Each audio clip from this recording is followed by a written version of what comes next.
Cuando pensamos quién podía ayudarnos con el marketing de Border Masters, no dudamos, llamamos a Tips Marketing.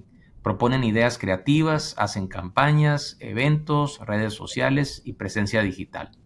Con más de 40 años de experiencia, Tips Marketing convierte marcas en íconos. Tienen visión, creatividad y resultados. Si quieres saber más, visita tipsmarketing.com, tipsmktg.com. U.S Media.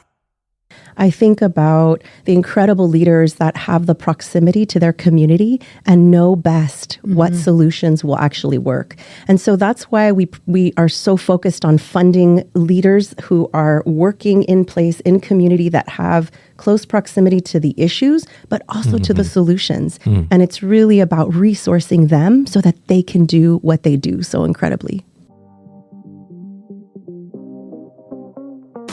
The idea of doing this podcast is that not everybody has to live at the border to be a border master. U.S Media presents Border Masters, the podcast where the U.S Mexico border takes center stage. Gustavo is from Nogales. He has amazing credentials. So he's super knowledgeable of everything border, but we come from very different borders. Monique is very good on the emotional intelligence. It's the personality that she has that allows people just to feel relaxed. It's part of letting the world know why has it been so successful to have that border and what has inspired them about the border. Now here are your hosts, Gustavo and Monique. Welcome to Border Masters, the podcast of border leaders. I'm Gustavo de la Fuente, co-host of Border Masters, and I'm here with my co-host, Monique Casellas. Today, I'm really excited to talk about philanthropy across borders. Our guest is Marisa Quiroz, President and Chief Executive Officer of the International Community Foundation, or ICF.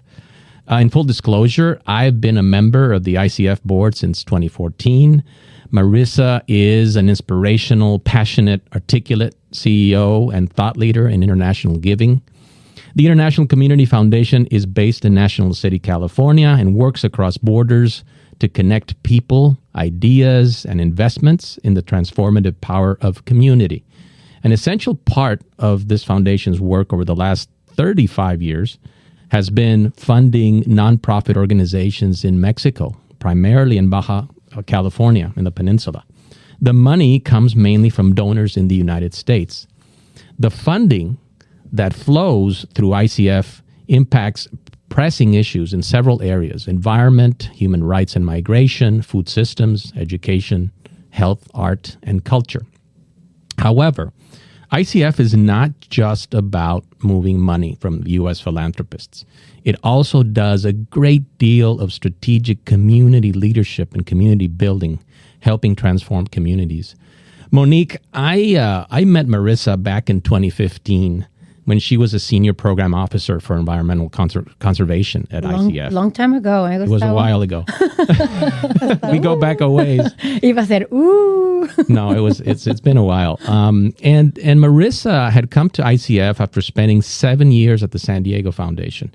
And because of my own experience on the ICF board, Marisa and I have had many conversations about the organization's growth, about key decisions, personnel, strategy, governance. So we've shared a tremendous amount of information, and I consider her a very good friend. Mm-hmm. Yeah, I can see that. Like, I see how even when Marisa came in, and I have met you, Marisa, before online, but I have to tell you, and this is pure honesty, you just radiate this energy. And I have never seen Gustavo like light up. Like just in like this 5 minutes that you came in, I'm knowing the karaoke and stuff that I have. I'm like, wow, Marisa, you bring like such light, and I don't know, like I love it. Thank you for being here. And I think I met you through a very good friend and someone that I also consider a border master, Carlo Teran. Yes. And he and I went to school together, and I remember he saying, you need to meet Marisa. And we did this kind of like informal chat. I don't even know what it was. Just like, you need to know each other and see what happens. So I'm so happy to finally meet you in person. Thank you for being so much here. to both of you. It's such an honor to be here. And yes, now we know Gustavo's go-to karaoke song. Journey. Let's do it. How fun. That's right.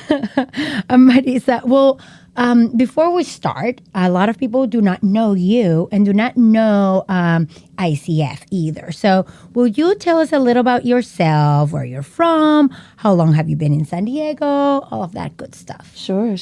Let's see. So I grew up in the Central Coast. Okay. My father was born in La Ciudad de Juarez, a border town. Yeah. But my mother's side had already been in the United States for several generations.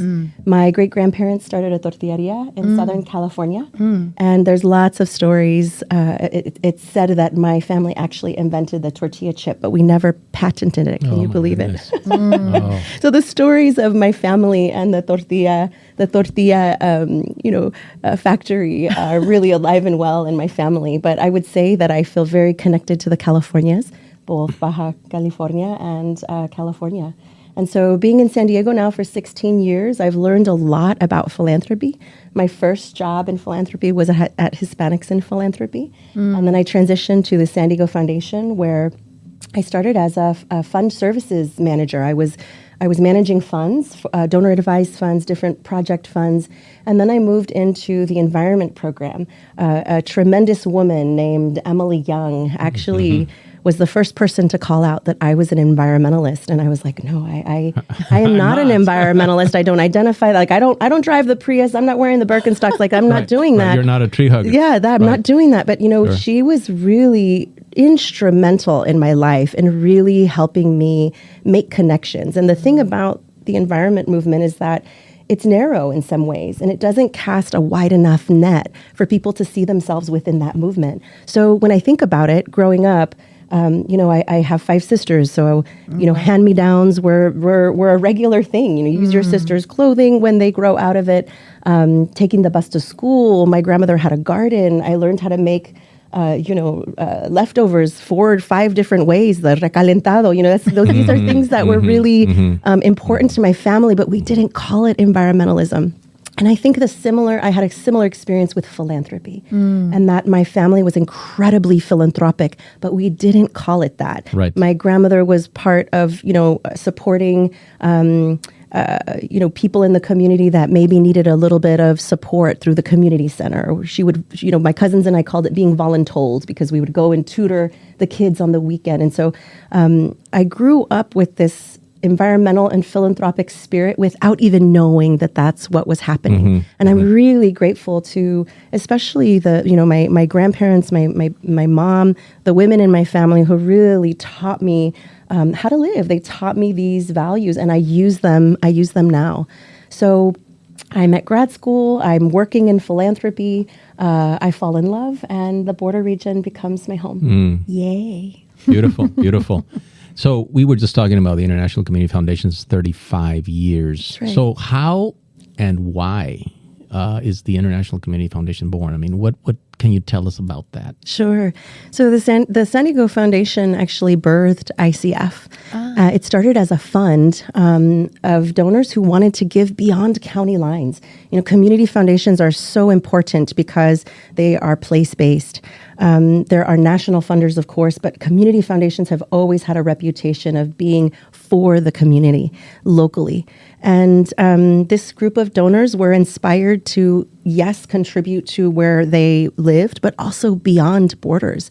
They maybe had a second home in Baja, or they had traveled to a place and felt really inspired by the local environment or the beauty of that place and wanted to support what was happening there locally. So the International Community Foundation started as a fund, and now 35 years later, we are experts in cross-border giving. The International Community Foundation moves about 1.5 million a month. Oh, wow. We are giving across 16 borders. We support over 300 organizations that have incredible leaders. So, our 3 goals, the reason why we exist is to mobilize resources, so leverage resources, raise resources, help people grant those resources. So we're lending our grant-making infrastructure to give across borders. And then the third is supporting community leadership. And it's a little bit of what you shared, Gustavo. Like, these are places where within our ecosystem of influence, we can have, we can make connections and we can help fill the gaps. We can really do a lot to help move the needle on so many incredible projects that are being led by community leaders locally and across borders. That's great. But how the International Community Foundation find the nonprofit organizations in Mexico that will be supported? And at the same time, how do you find those U.S. donors willing to support causes beyond the U.S. border? Yes, and this is where I get to be a matchmaker. Always wanted to be one. But, it really is like there are so many incredibly generous people in the world. And I'm just moved. One of my favorite parts of the job is sitting with people who are in their 80s and their 90s, and to listen to their life story, to listen to the things that they dreamt about that they actually made happen. It's so incredibly humbling and inspiring. And now they're talking about legacy. So that's at one end, right? Like, there are incredibly generous people that want to give, that have the means, that want to help.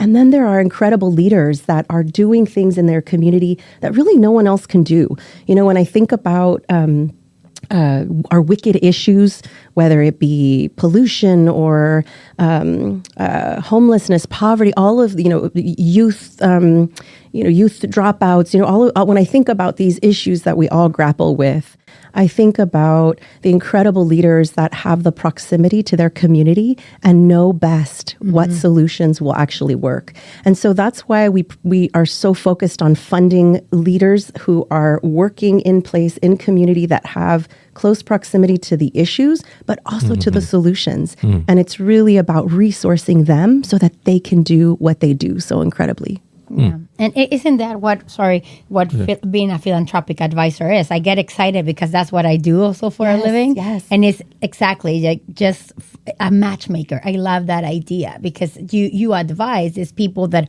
have the wealth and want to give and want to make an impact and want to leave a legacy, and then just using a vehicle like yours, right? So I love No, it's and plus, you're looking at a diversity of things, right? So we talked about some of these key areas: environment, human rights, arts and culture, education, health. Does the focus change, Marisa, over time? There's sometimes in the period of a year or 2 years or 3 years where you see a shift toward migration or a shift toward environment or education. Does that happen a lot? Yes, it does. And I think that's what's so extraordinary about how philanthropy can really step into leadership, because we can meet the moment, and our funding can be more flexible. It can be more nimble. And I think that's why leadership in philanthropy matters, because, at the International Community Foundation, we have an extraordinary team of people who are skilled and passionate. And when you put those two things together, extraordinary things happen. So we are a team right now of 18, very high impact team that have different kinds of expertise. So yes, we have some expertise in food security. So we're looking at reducing food waste at the border. We have expertise in circular economies. So we're looking at how can we incentivize trash and create jobs? That's what people need. Everybody needs jobs. How can we look at, some of the intersectionality of what we see happening with, changes in weather patterns and people who are on the move, and how can we really support and uplift basic needs of people where they need support. And so I think that's how, philanthropy shifts given whatever's happening in the moment. But the infrastructure of having a community foundation also allows people to open funds and to do long-term giving through those funds. So donor advised funds. We are set up like a community foundation is. We have special project funds and designated funds. These are financial tools that can do things in the short term and in the long term, because our role as community foundations is to plan for both, is to make funding available for immediate today needs, get money into the streets right now, and to plan for the long term. That's where the endowment building comes in. And we do have some extraordinary endowments that have grown over 20 years that now support extraordinary places like Laguna San Ignacio down in the Baja Peninsula, for example. 20 years ago, when that lagoon was going to be threatened, it was going to become a salt mine. there was an alliance of people that came together and worked with the Mexican government to actually pass new and innovative laws to protect that lagoon. And it's where the gray whales go to have their babies. So ICF is one of many partners. And our small part is that we hold the endowments for the management of the land, the support for community leadership, to make sure that that habitat stays protected. So this is the way that philanthropy with our infrastructure can be really useful in hard times and in good times. Yeah, and I love that you're sharing some examples of the environmental initiatives that ICF has done. Are there any other initiatives that your donors have supported through the years, and like a success story that you love? Oh my goodness, there's so many.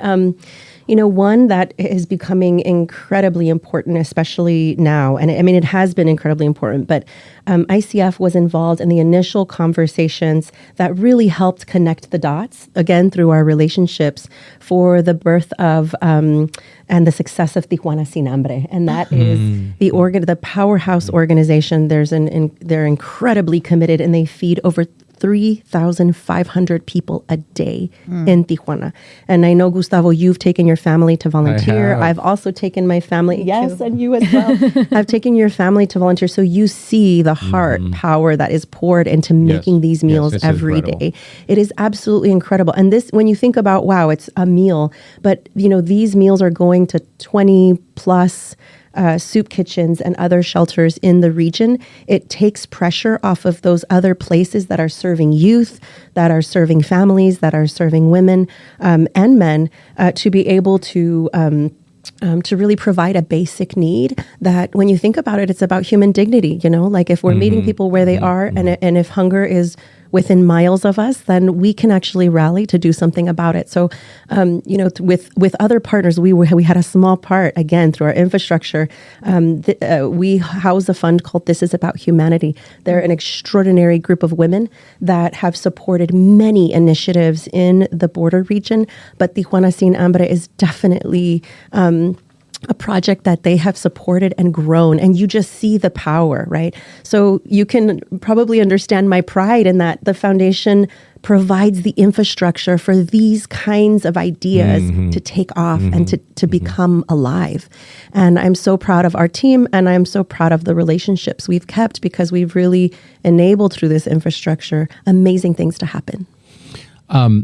In looking at all these programs, and the Tijuana Sin Hambre program, of course, is kind of near and dear to my heart. We've been there several times with my family. But the question is about, typically we think that foundations are the ones that give money to ICF, to International Community Foundation. Do people, just regular, day-to-day folks, can they give money to some of these causes they feel, very strongly about? Yes, absolutely. And, there's lots of different ways that you can contribute. And I think that's part of, what I was sharing about growing up and thinking, I'm not a philanthropist. My name's not going to be on a building. Like, I don't have millions of dollars to give. But, I see our donations come in. There is a woman that doesn't even live in Mexico or California, and she gives $5 a month. And we put that towards the issues that she cares about. So you have, a full range of multi kind of generational giving, I would even say, of people who are retired and are thinking about, a legacy, as I shared, to young people who maybe are in college but want to get involved and want to contribute to something that really moves them. I think we're all searching for meaning in our life, and it feels so incredible when you can help one another and when you can see that impact on the ground. And so, ICF, although we started as a foundation that helped U.S. donors give internationally across borders and in Mexico, we are now seeing cross-border philanthropy, become stronger within our infrastructure. So now I would say almost half of our donors are Mexicanos, and they're choosing ICF to practice their philanthropy. They're doing it by opening family funds. We have families that come and say, I want to teach my kids that it's important to give back. Can you help structure a grant cycle for us? Okay. And we will say, yes, let's open the fund. It could be $5,000, and then we help kind of put together a menu of options depending on what that family cares about. And that's what's so inspiring when you sit down with families and you hear, what do you care about? You'll hear stories about people's lives. Maybe somebody actually benefited from a nonprofit or social service that now they want to contribute back to. So you see these circles, and it's a really beautiful experience. So we're helping steward family philanthropy, we're helping steward corporate philanthropy, and we're helping steward individual philanthropy. Wonderful, wonderful. And I'm sure a lot of this money, so from you're saying Mexican families giving money now to both, this would be causes in Mexico and causes in the United States as well, right? This is binational philanthropy. Binational. Wow. Extraordinary. Yeah. And there was, for example, I want to give like a real example. I'm thinking of my friends. Sure. So there's a good, and I love it because you're an expert in this. We have a group of friends. We are all from Baja, but we all live here in San Diego. And because of like, we want to give back, right? So if we're a group of friends, we want to go back or give back to our roots, to whatever in Ensenada and Mexicali and Tijuana.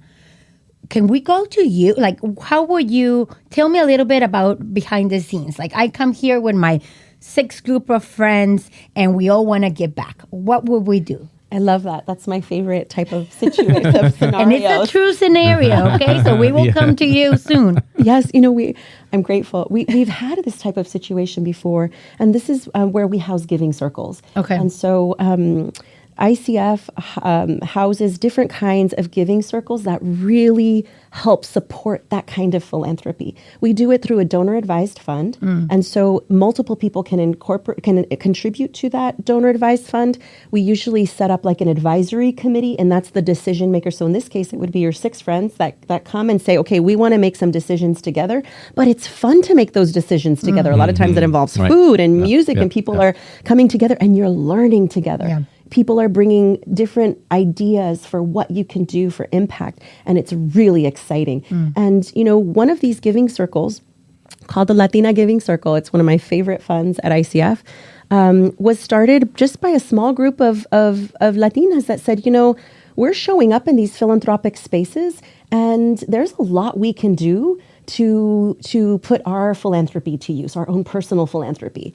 And, the 3 of us at the time said, we're going to send out some emails. We're going to see if there's other interest. By the end of the week, we had 57 women. Oh, wow. Who we didn't even have like anything written. We just said, we want to give together. And it just bubbled up because people are incredibly generous, because people want to find ways to contribute, and because giving together is really exciting. So yes, I got a call from a seamstress who wanted to support nonprofits that are supporting youth find jobs. Okay. And she got together with other seamstresses, and they want to start doing some grant making together. It's a great example, similar to what you're saying. And again, I'm in philanthropy and I understand this, but I want to understand and maybe I do major gifts, which is in a quantity that many of us, like you said, is like, no way, I cannot do that. But right now, for people, let's say, is there a way that, oh, Marisa, we find our circle, but is there a way that we can also roll our sleeves and be engaged? Because one thing, and there are different ways of philanthropists. There are people that just give their resources, financial resources. But there's people, and I know them and you know them, that we say, yes, we want to give financially, but we want to go to where the action is. Right. Is that something that you can also make happen? Yes, there are many organizations that would love to have your expertise and the expertise of your friends as part of their team's effort to reach their missions. And so that's where the matchmaking comes in, right? Okay. Like, once we learn what you're interested in, we can connect you to other leaders, and they have the best ideas for what kind of support they need and what kind of support their community needs.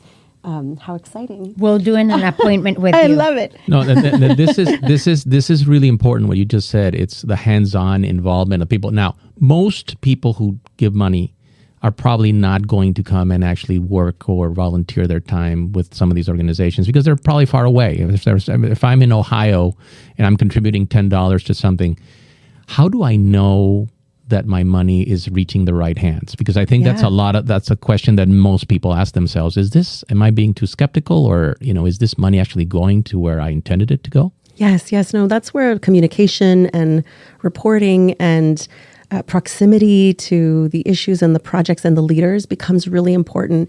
And I find that, there are some people that want to be incredibly involved the way that Monique is sharing. Sure. And there are other people that want to stay super anonymous. Okay. And they don't want they don't even want any communications. They just want, they want their donation letter, and they want, at the end of the year, a phone call to talk about not just what happened, but what more is needed. What more could they do? And so we do our very best to make those matches and to meet people where they are. When we talk about our philanthropic community, it's funders, it's donors, it's community leaders, it's local movement builders. It's all of it. It's that whole ecosystem. And we do our best to really, when we start a relationship, to say, hey, what kind of follow-up would you like? Do you want our newsletter? Do you want articles of maybe the issues you're interested in? Right. Do you want to attend conferences and events with us? Do you like fiestas? I love it. Maybe most importantly, do you want to go to the parties? Tortilla chips, anyone? Eso sí. I love that my great-grandmother's tortilla factory made it in. I love it. That's really interesting. Okay. Let's take a quick break from the conversation. You're listening to Border Masters. We will be right back. Gustavo, I can't believe this is the last episode of season 1. Yeah, honestly, Monique, I can't either. It feels like we just started Border Masters, and now here we are, wrapping up our very first season. In the meantime, catch up on every episode at olasmedia.com or wherever you listen to your podcasts. Just search Border Masters on Apple Podcasts or Spotify. And make sure to follow us on Instagram at bordermasters_. Stay tuned and subscribe. Thank you so much for making season 1 so special. Please keep sending ideas and guest suggestions for season 2. You can contact us at info@bordermasters.com. We'll see you soon, and until then, thanks for listening. Muchas gracias, and thanks for being part of the Border Masters family. Hasta pronto. The Dear San Diego podcast is produced in collaboration with The Times of San Diego. Repeatedly recognized by the San Diego Press Club, The Times of San Diego delivers timely and transparent news to, for, and about America's finest city. To learn more on how you can support this trusted resource of information, visit timesofsandiego.com. Cuando pensamos quién podía ayudarnos con el marketing de Border Masters, no dudamos, llamamos a Tips Marketing. Proponen ideas creativas, hacen campañas, eventos, redes sociales y presencia digital. Con más de 40 años de experiencia, Tips Marketing convierte marcas en íconos. Tienen visión, creatividad y resultados. Si quieres saber más, visita tipsmarketing.com, tipsmktg.com. Border Masters is back. Let's get to Gustavo and Monique. And to the point that Gustavo was making earlier, and with the current environment in mind, so is the giving from U.S. to Mexico still going strong? And at the same time, is the giving from Mexico to the U.S. a growing trend? And is this changing, or are you seeing that it might change, or there's some hesitation both ways with the current state of affairs? Yes, I think everybody is watching and learning and sharing and wanting to know how they can be helpful in this moment. And that part hasn't changed, right? People come to the table, they want to know, how can I be helpful in this moment? We are seeing philanthropic giving change. We are seeing, for example, funders who maybe were funding more organizations down in Baja pull back to address issues they see and feel Locally. moved about here locally. We are also seeing, support for the nonprofits working in Mexico increase by Mexican philanthropists because they see that shift in the funds, and there's a lot of uncertainty. And so I think, people want to do the right thing. People really want to help others, and I think that's what keeps me in this job, in this field, because you get so much from seeing and being able to make those matches, and from seeing what's possible when people who care come together to do something really big. Okay, so getting into a little bit of the future here, how do you see this organization growing? Next 5-10 years? What's in your crystal ball? Oh my goodness. ICF is strong and we continue to grow. I'm so proud of our extraordinary team. There's lots for us to look forward to. One example is, we've had several individuals come to us in the last 2 years who have said, I really care about Mexico, and I have had a second home there for 20 plus years.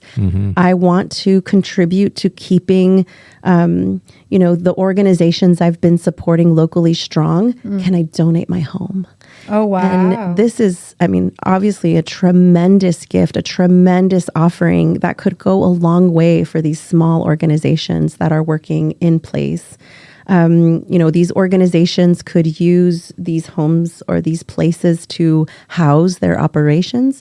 They could sell that property and actually have that come to general operations. Anybody who knows nonprofits knows that it's a tough, cycle of having to fundraise every year.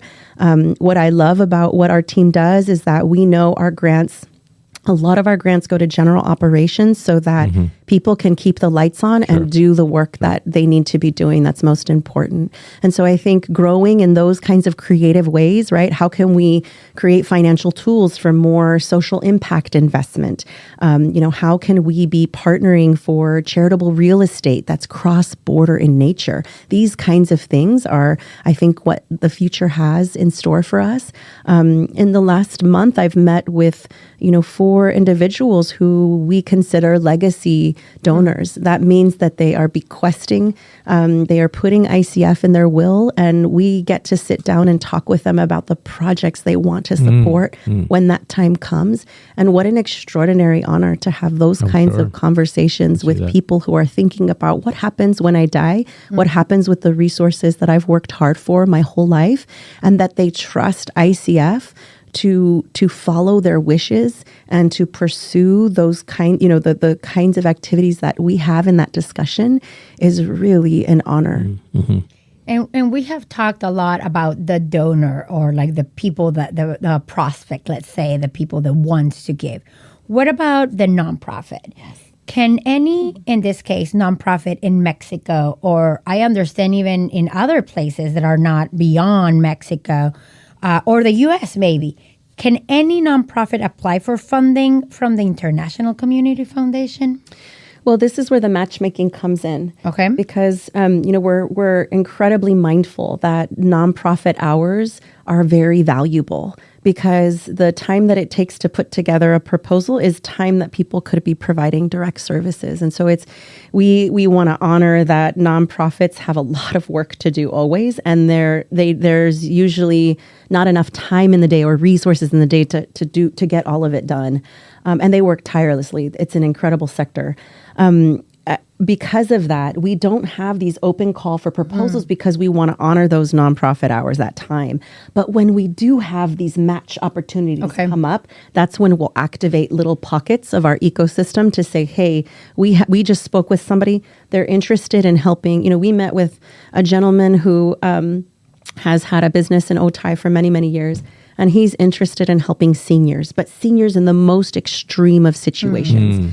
Seniors who have been left behind, who live on their own, who don't have access to proper food and medical care. And so having this conversation was really inspiring, because it turns out through our ecosystem, we have people who within their nonprofits have programs for elders. So it's really about that matchmaking, right? We're listening deeply. We're hearing what are the things that you want to support. And we're already like 5 steps ahead, thinking, okay, we can put together a menu of options. There are people doing this work. Let's put together something that you'd be really proud to support. Yeah, I'm already thinking of people, places. I love it. I'm going to connect you with a lot of people. Thank you.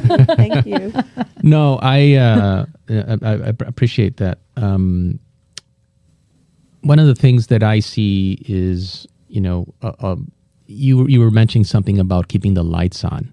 So most people don't realize the amount of effort it takes to actually channel this money and these ideas and these groups, and as you said, the matchmaking. And so somebody's got to be working behind the scenes doing this, and this is what you and your organization does. In terms of, you mentioned you have 18 employees, so you have a good solid team of people. I do. And most people, again, who give money do not realize this. Is this something you have to explain all the time to people? How that works, what sort of the inner machinery, how everything comes out the right way? Yes, we do.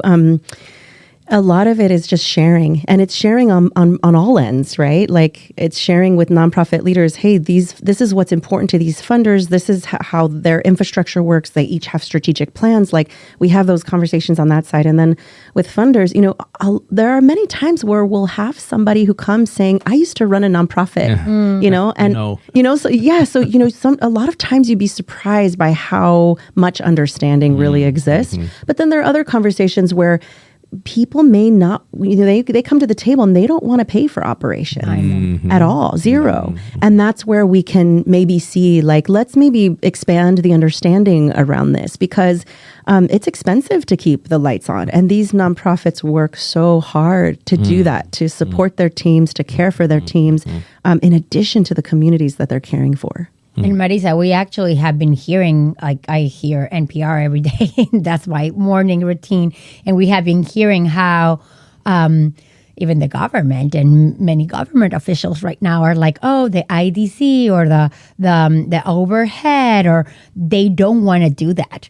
And they don't understand that if many universities do not charge that overhead, or many institutions or research centers like the one I work with, if there's no overhead, there's no lab, there's no, you need, in order to do something, you do need a space and people to make it happen. No, so that's why it's so important to also have that understanding of what's going on behind the scenes, and not only all the money goes directly, right? That's right. I think that it's incredibly important to be having these conversations, just shed some light on the true cost of what it takes to run a nonprofit business. Yeah. And I would say a lot of funders, once we start digging into the conversation, and really the proof is in the numbers, right? You just show budgets and you're saying, this is what this organization is working with, this is the deficit, this is the gap. And it really helps paint a picture of what the need is. Transparency. Yes. Right. And if I may, I want to ask a question of your expertise. Sure. And I know that Gustavo is a board member, so Gustavo, you can cover your ears. But so I have been in philanthropy as well for 12 years. Yes. And I have been in big, very well-established institutions. But I have also been a consultant, sometimes pro bono, with very small organizations. And the problem that I see on and on is with the board of trustees or the board of directors. And the problem is that we have a board of trustees that doesn't give back. Or we have a board of directors that they're like, oh, yeah, we need this, but let's get it somewhere else. If you could give an advice to all of these places, mostly the small places, how do you build a board of directors or board of trustees, number one? And two, if you already, that's what I see a lot, you have one because you invited all these directors. I don't know why you invited them, but you invited them maybe to give you advice, but they're not giving back. What can you do? No, it's a really important question. And I think, there's lots of resources out there about how to engage your board or board governance. I mean, there's, USD puts on a whole board governance kind of symposium every year. That's great, actually. If you haven't experienced that, it's great. I think it's really back to the deep listening and really understanding what motivates people. My experience with our board is that none of them everybody's looking for meaning, and people join for different reasons. And if you can get closer to those reasons, you can usually make the match of why somebody is motivated to serve on the board of ICF and how we can connect them to those things that are really important. People, giving is not just giving financial resources. I'm very lucky to have a great board. I see them as lifelines. So I know their expertise. I know their career paths because we've done all the vetting to get them to that point. I know who to call when. And there's many times when I've called Gustavo or other members of our board to say, hey, do you have a relationship with so-and-so? Can you make an introduction? Or this is happening. There's a holdup with this, particular project. I know you have a friend there. Can you call them and just help us out a little bit? These are the kinds of things. Or, hey, I need a better investment strategy. We are getting more sophisticated investors, and I want to know, can you help us with a social impact model? Mm-hmm. These are the kinds of lifeline calls that I'll make. I would say the majority of our board gives resources every year, but they're also giving their time, or they're opening up their Rolodex to introduce us to somebody that we would have a great connection with. I just got a call from not even our current bankers, our former bankers who introduced us because the relationship is so good. We don't even bank with them anymore. And they said, I want to send you somebody because what they're saying is what you always say. I love it. And so I love that. To me, that speaks to the care we have for the relationships we are tending to. And I always tell the board, if you give me a contact, I will care for that contact. Yeah. I will treat that relationship with respect. And it feels so good to see that coming, right? People calling, saying, I want to introduce you to somebody, or I want you to come to this dinner. And we love that. And then you also have people that are just there for the fiestas. I know I mentioned that before, but those are fun too. And whatever motivates you, like, let's do this. If you want to come to a fiesta with me and work the room and get to know who's there, it's a very dynamic place. And our region has extraordinary food, as you know, food and wine and all the things. So, it's a really dynamic job. Yeah. And I always tell everyone is time, talent, and treasure. Yes. The 3 T's. If you have that, that's when I consult. It's like you need the 3 T's, and at least they need to give you one. Well, it's what you're talking about, Monique, is the giving mindset, right? And sometimes you give treasure, sometimes you give of your time, sometimes you give of connections. But what does it take, Marisa, in your experience now, to have a giving mindset?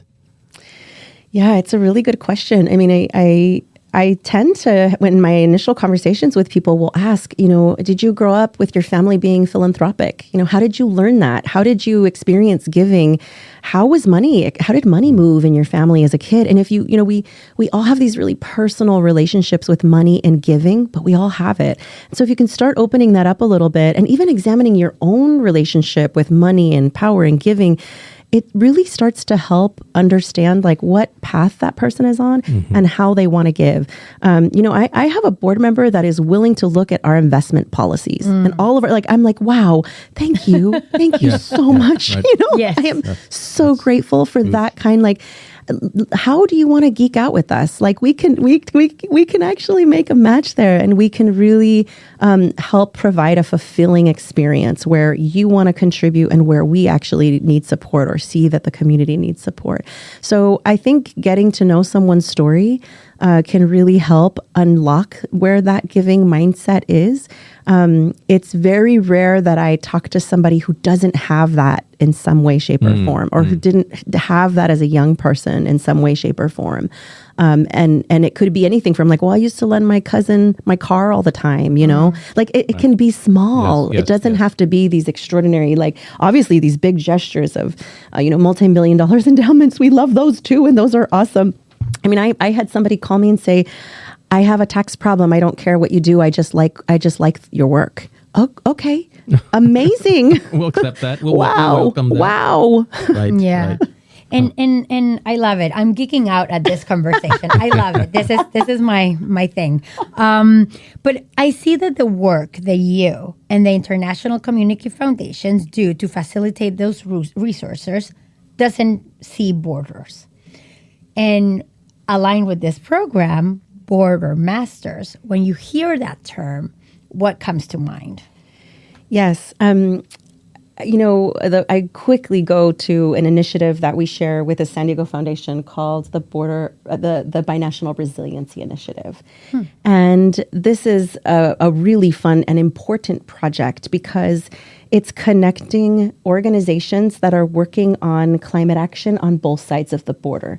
And this is a way to demonstrate that our region doesn't stop. Air, land, water, migration of species doesn't stop because there's the physical infrastructure.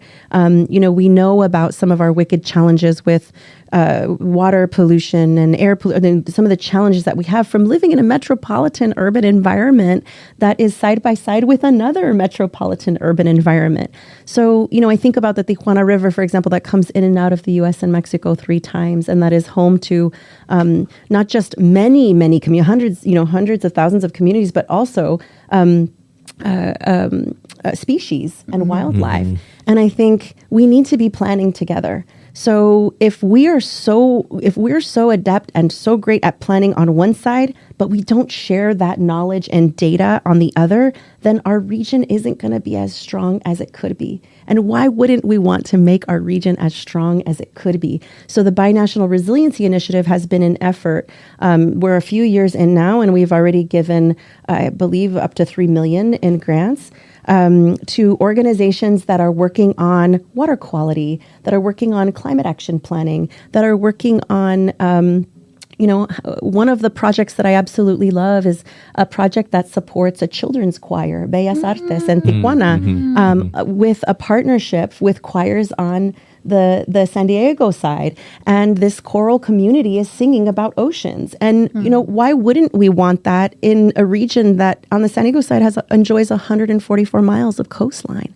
Like, when you think about what's possible. And I think, there's all of these intersectional things that we're working on. So this is an intersection of art and environment, right? This children's choir is singing about the ocean, but they're really part of this Binational Resiliency Initiative.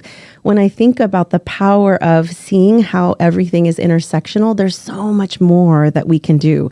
And our team gets really excited about how we can make some of these matchmaking connections. We always ask this question before we leave. It's about, the name of the program is Border Masters. Do you consider yourself a border master, Marisa? I didn't before today. And when you sent the invitation, what I think is happening? I think you all are making us border masters. You are naming us. You are naming us and saying, we're just going about our work and we're doing it for our own, we're motivated for our own reasons. But essentially what you're doing is you're calling us out to say, hey, this is where you've chosen to work. This is where you've chosen to contribute. Yes. I don't want to lead a meaningless life either. And I want to be able to do something while I'm here for the fleeting life that we have. And so I really feel like you are naming us. It's an honor to be here with you both and to kind of be having this kind of conversation. I think like me growing up, I didn't know a lot about formal philanthropy. So it's pretty amazing to be sitting here with you talking about these things now. Own it, Marisa. Yes, Own yes. it. So I love that. And also, like for me, the philanthropy and border, I'm like in cloud 9. Before this episode ends, is there anything else you would like to share with our audience? Like tell my friends they need to call us, and where do we find more information? No, we do have a website, icfdn.org. Please reach out if you have, if you've been inspired by anything that you've heard. You know, we've had long-standing funds around food security, around border health, around, we have a border fund that we've had open for many years that gives to pressing issues. We just launched a binational art fund as a way to support creatives in the region, to do more storytelling the way that you're telling here. Filmmakers, you know, artists, creatives, to be telling the story of our region. It's so important. So if you've heard anything here, and if our team can be of assistance to your family's philanthropy or the things that you want to see in the world, we are open to have that conversation. Thank you so much, Marisa. Gracias. Thank you. It's great. Thank you both. I am Marisa Quiroz, and you are listening to Border Masters. Gustavo, I really enjoyed this episode about serving others and fulfilling or serving a need that needs to be fulfilled. I love Marisa's energy. I love like her career path. Yes. How she did this nonprofit program here locally, which is huge. And now she's the CEO of this international community foundation. Well, she's come a long way, but she has devoted her life to philanthropy, to these types of causes, and she had a tremendous amount of training before she actually reached the pinnacle of being the CEO of the International Community Foundation. But I've known her for the last 10, 12 years because of my own involvement on the board of the International Community Foundation. And so I've kind of seen that evolution. And she really has she's blossomed into an incredible CEO and thought leader, I would say, as well. I love it. And I also didn't realize that they give to 16 borders.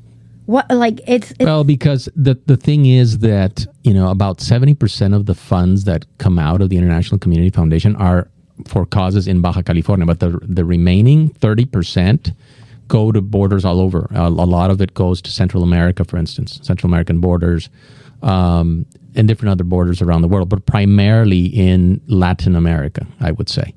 Yeah, and I love that we had this episode, I think without thinking about it, about philanthropy at the border or philanthropy even without borders, because it's something that I guess as her, when I came to San Diego and started working in philanthropy, I did not realize, and that's the way I met you, actually. That's so funny, because I didn't realize that there was people here in San Diego that were very involved and very interested in giving to Tijuana. Like the big people that actually, that's how I met you, Malin Burnham. Yes. This Mr. San Diego who always has seen our region as a region. Yes. And then Steve Williams, who has always given to Tijuana. And that's how I met you. You were also a philanthropist, and you were a donor, and I was your philanthropic advisor. So I love this episode. It's like full circle for me. I love the energy, and Marisa brings a lot of positive energy, and she lights up the room. It's really incredible how this organization has evolved with her at the helm, and I think the board has done a pretty good job of kind of stewarding that. But very, very interesting episode. Very different, I would say, from other episodes. But talking about philanthropy, there's just so much out there. Yeah, I love it. Well, thank you for bringing her to our program. And I love that she also said that we are giving them the Border Masters medal. I love that we're doing that. Yes, I love it. And to our listeners, please tune in to this podcast on olasmedia.com, Spotify, Apple Podcast, or any of your favorite platforms. Remember, if you have comments, questions, guests, or topic suggestions, contact us as info@bordermasterspodcast.com. This episode of Border Masters fue creado por un Dream Team. JC Polk, nuestro production consultant that supports us con su experiencia y creatividad. Lina Álvarez, nuestra executive producer, siempre al mando. Ulises Bretón, nuestro Creative Director, Bringing the Vision to Life. Alan González, el Audio Engineer, que nos hace sonar increíble. Y un agradecimiento especial a Chad Peace, Founder y Presidente, por ser la inspiración detrás de todo esto. Producido entre la Sunny San Diego, California y la Vibrant Tijuana, Baja California, Olas Media es parte de IBC Media Group. ¿Quieres más? Check out olasmedia.com para más episodios y el blog del show. Gracias por escucharnos. De parte de Gustavo y Monique, nos vemos la próxima vez.